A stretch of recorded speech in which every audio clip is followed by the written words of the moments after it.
Assalamualaikum, welcome to Sasa's Kitchen. இன்னைக்கு நம்ம ரசகுல்லா பண்ண போறோம். அதுக்கு தேவையான பொருட்கள் 1 லிட்டர் பசும்பால், 1 கப் சீனி, 1 லெமன் ஜூஸ். இங்க பாருங்க, நான் அடுப்புல பால் வச்சிட்டேன். நான் கரண்டி போட்டு கிளறிட்டு தான் இருக்கேன். ஏன்னா நமக்கு வந்து ஆடப்பட கூடாது. நம்ம கண்டென்ஸ் மில்க்ல சொன்னோம் இல்லைங்களா, ஆடப்படாம நம்ம கிளறிட்டே இருக்கணும்னு. அதே மாதிரி இதுல ஆடையும் படக்கூடாது. நான் லெமன் காமிச்சேன் இல்லைங்களா, அந்த லெமன் ஜூஸ்ல நான் புழிஞ்சிட்டு எனக்கு எவ்வளவு கிடைச்சிச்சோ அதே அளவுக்கு நான் தண்ணி சேர்த்து வச்சிருக்கேன். இது பொங்க ஆரம்பிச்சிருச்சு. ஸோ இந்த இடத்துல பொங்க ஆரம்பிச்சிருச்சு. லெமன் ஜூஸ் ஊற்றிடலாம். கொஞ்சம் கொஞ்சமாக ஊற்றுவோம். இங்கே பாருங்கள், கொஞ்சம் கொஞ்சமாக நான் ஊற்றிட்டு கொஞ்சம் கலர்னதுக்கப்புறம் இன்னும் கொஞ்சம் மிச்சதையும் நான் ஊற்றிடுறேன். அடுப்பு சிம்மில் வச்சுட்டு தான் நான் உங்கள்கிட்ட காமிச்சேன். இப்போது நான் அடுப்பு சிம்மில் தான் இருக்குது. இங்கே பாருங்கள், திரைய ஆரம்பிச்சிருச்சு. நல்லா திரையிற வரைக்கும் அடுப்பு சிம்லேயே இருக்கட்டும்.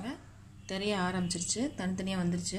பாருங்களா, எனக்கு அடுப்பு ஆனில் தான் இருக்குது, சிம்மில் இருக்குது. பாருங்கள், நல்லா தெரிய வந்துருச்சு. தண்ணி தனியாக பால் தனியாக வந்துருச்சு. இந்த டைமில் நம்ம ஆஃப் பண்ணிடலாம். ஆஃப் பண்ணிவிட்டு ஒரு 2 நிமிஷம் வரைக்கும் இதை ஆற விடலாம். பாருங்கள், ஒரு பாத்திரம் கீழே வச்சுருக்கேன், ஒரு வடிகட்டி வச்சுருக்கேன், அதுக்கு மேலே ஒரு மஸ்லின் கிளாத் போட்டு வச்சுருக்கேன். இப்போ நம்ம பால் வச்சு சூடு பண்ணி பாலை ஊற்றிடலாம்.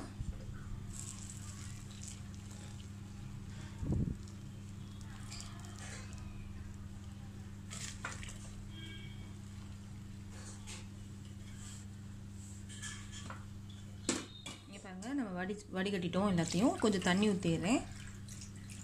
ஏன்னா அது கொஞ்சம் கூலும் ஆகும், சூடு ஆறிடும். அது மட்டும் இல்லாமல் நம்ம போட்ட லெமன் ஜூஸோட புளிப்பும் தன்மையும் போயிடும். அதுக்கு தான் பாருங்கள், போட்டாச்சு. இதை நம்ம கொஞ்சம் எடுத்து புளிஞ்சிடலாம். இது மேலேயும் கொஞ்சம் தண்ணி ஊற்றிக்கிறேன்.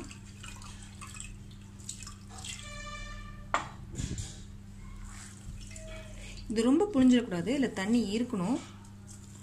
ரொம்ப புளிஞ்சிங்கன்னா ரசகுல்லா வந்து ரஃப் ஆயிரும்.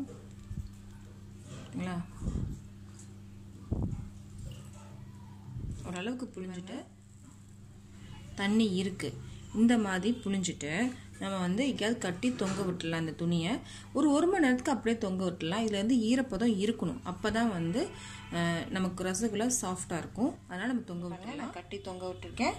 இந்த அப்படியே தொங்க விட்டு அப்படியே இருக்கட்டும் 1 மணி நேரத்துக்கு. இங்கே பாருங்கள், கரெக்டாக 1 மணி நேரம் ஆயிடுச்சு. ஸோ இதுலேருந்து எடுக்கலாம். 1 மணி நேரம் ஆயிடுச்சு. இங்கே பாருங்கள், ரொம்ப சாஃப்டாக இருக்குது, ஆனால் ஈரப்பதம் இருக்குது. ரசகுல்லா வந்து ரொம்ப வந்து சாஃப்டாக வரணும்னா இதுதான் ரொம்ப ரொம்ப முக்கியமான ப்ராசஸ். இந்த மாதிரி எடுத்துட்டு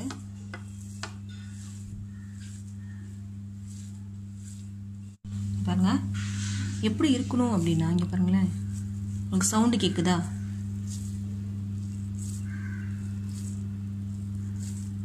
ஸோ இதுதான் வந்து கரெக்டான. இதில் ஈரப்பதமும் இருக்குது, ஆனால் வந்து ரொம்ப ஈரமும் இல்லை. இந்த மாதிரி தான் இருக்கணும். இதை என்ன பண்ணணும் அப்படின்னா, இங்கே பாருங்கள், அந்த பிளேட்லேருந்து நான் இங்கே ட்ரான்ஸ்ஃபர் பண்ணிக்கிறேன். கொஞ்சம் ஈஸியாக இருக்கும். நம்மளோட விரல் இந்த இடம் இருக்குது பார்த்தீங்களா, உள்ளங்கில. ஸோ அதனால்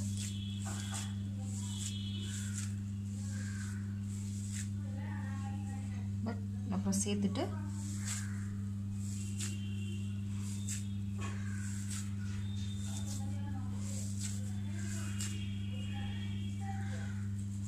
இப்படி ஒரு 10 நிமிஷம் பண்ணணும்.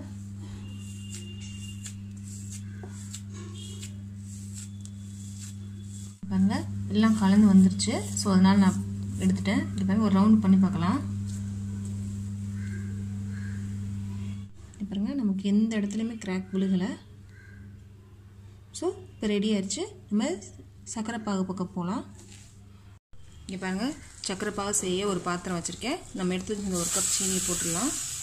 இதுக்கப்புறம் 4 கப் தண்ணி போடணும்.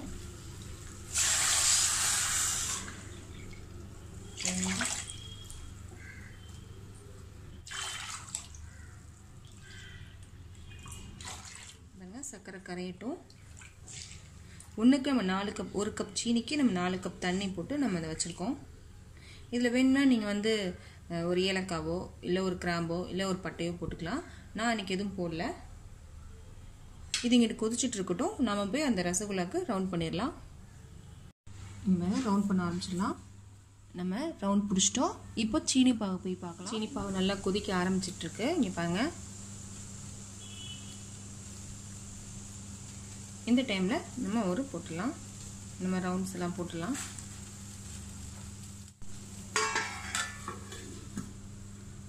இங்கே பாருங்கள், நான் ஒரு செக் பண்ணியிருக்கேன். மூடும் போது ஃபுல்லாக இப்படி மூடிட வேண்டாம். ஓரளவுக்கு இப்படி திறந்துருக்கட்டும். நடுவில் ஒரு வாட்டி செக் பண்ணிடலாம். இங்கே பாருங்கள், டபுள் ஆயிடுச்சு. நமக்கு ரெடி ஆயிடுச்சு ரசகுல்லா. நல்லா டபுள் சைஸில் வந்துருச்சு பார்த்தீங்களா? அப்போ நமக்கு ரெடி ஆயிடுச்சுன்னு அர்த்தம். இதை அப்படியே ஆஃப் பண்ணிவிட்டு இதை அப்படியே ஒரு 10 நிமிஷம் வரைக்கும் நம்ம அப்படியே மூடி வச்சிடலாம்.